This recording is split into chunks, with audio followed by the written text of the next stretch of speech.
Alright, we're going to talk about how to generate HTML code for adding users to your list that you can embed the code into your website, and we'll also show you how to generate HTML code that will allow people to unsubscribe from your list using your website. So first thing, we're going to log into the list, http://list.em.ohio.gov.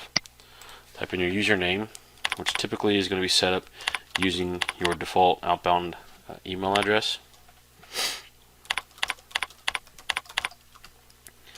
And sign in using your credentials. You can see it drops me right into the last list that I was working out of, which is my test list. Alright, so to create the code to add people, we're going to go to Utilities, Web Forms, and then we're going to click New Subscribe Form. It's pretty vanilla right off the bat. This is just going to ask people what's your name, which would be optional, and it will by default ask for their email address. Notice down here it says lists. You can actually select more than one list to add people to on this. Since I'm the admin of this, I pretty much have all the lists available to me. But for our purposes, we're just going to pretend I only have the one test list.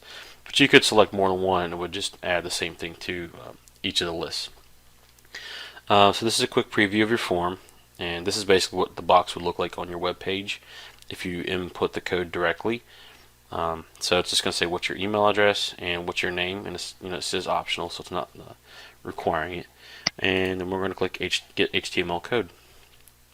When we simply just copy all the code that's in the box here, and copy it, and put that in a notepad or wherever you want to hold on to it. Then open up your website, drop that in your HTML in the background, and that's pretty much it. Then test, and should work out pretty well for you.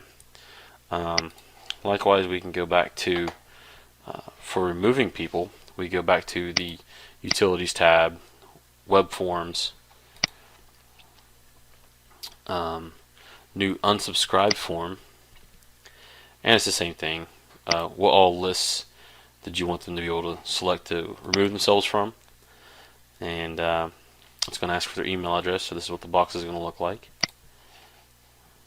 It'll show you the HTML form code right here. We're going to copy that out. You would copy it, and then you paste that into your website. So that's pretty much it.